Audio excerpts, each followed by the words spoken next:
Well, hi guys, it's Ian and Chris from SS8000 Cars, and we're going to do a run in the GT4 just to chat you through the various controls and how everything works and so on.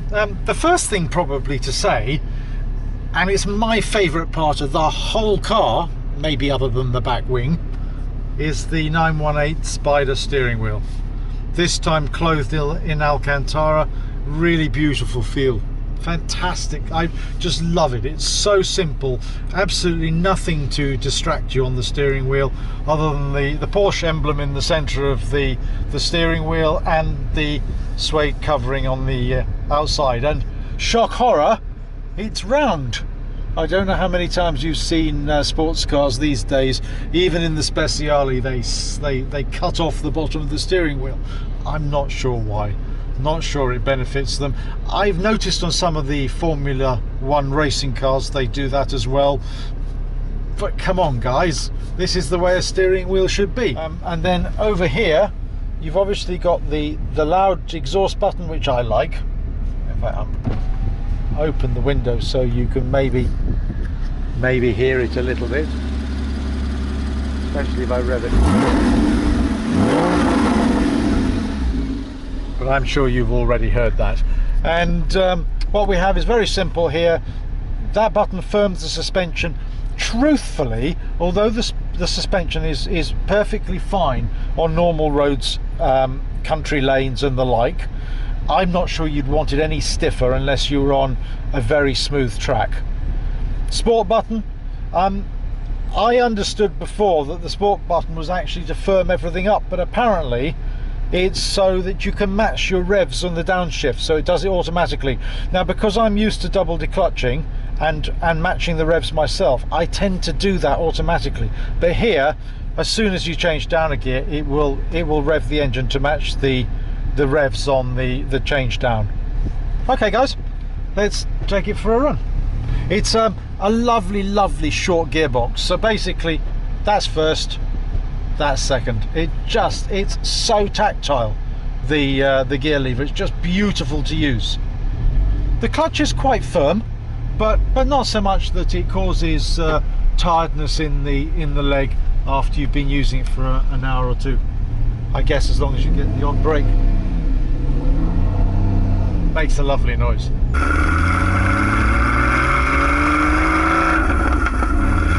I like, and it crackles on the changeover. It crackles absolutely wonderfully. Really like that. This is the first time that we've actually been out in it for any great distance that I've had on camera. I mean, I've taken it up and down to London a few times, but I've not had the opportunity really to get it out, and the weather is just lovely. I'm really impressed with the noise that the car makes. I know a number of guys that have bought GT4s have actually changed them for various different exhaust systems. I really, this is the stock exhaust. I'm not sure that I would change the stock exhaust. The one thing that I have discovered with the car though is it could handle even more power. It's perfectly powerful enough for the road, but I think once you get it on the track, you'll be sort of itching to have just a little bit more. But the suspension system is reasonably compliant. I would definitely say it's on the slightly hard side, but you'd expect that in a car like this, because the other side of the coin, of course, is that the body control is fantastic. You know, it really is, really absolutely spot on, the body control.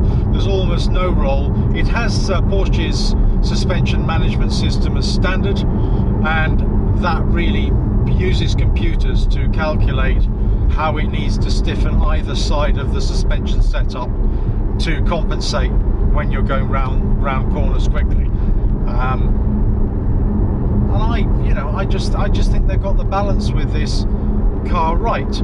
Of course, it's a two-seater, so that differentiates it between the 911 and the GT4. But then again, the GT3, which is 911 based, they don't put the seats in the GT3, they're removed, so you're no worse off.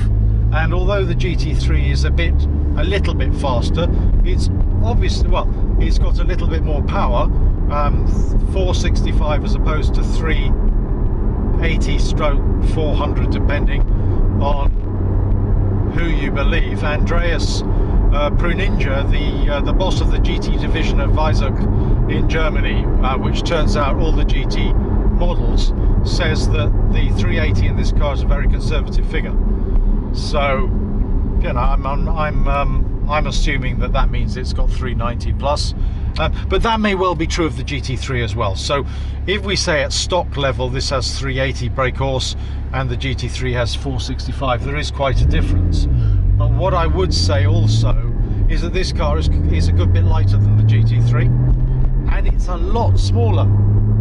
And I think that makes a difference. When you're punting hard, you want a car that you can manage easily. You don't want something that is particularly big. And the 911 is not particularly big, and it has had great reviews. So I'm not taking anything away from the 911, but this for me is a very manageable size.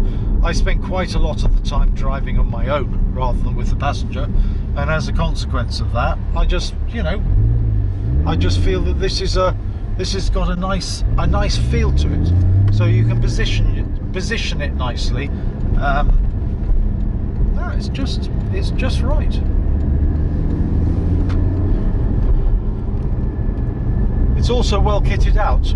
You know, it's got a very good quality feel to it. One of the things about Porsche that has always impressed me is it doesn't matter whether you're talking about the 911 Turbo S, which is about £150,000.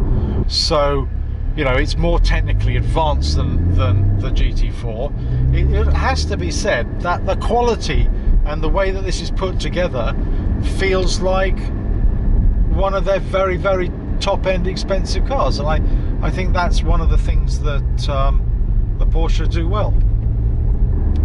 Okay guys, well, this is to give you a good impression. Signing off for the moment, and we'll no doubt talk very soon. Please make sure you subscribe. So hi guys, we're going to take the GT4 literally just down to meet up with Matt LeBlanc. Should be quite exciting. He's next door and he's filming, and with a bit of luck he'll be interested to have a look. I'm not quite sure how we get the car back out again.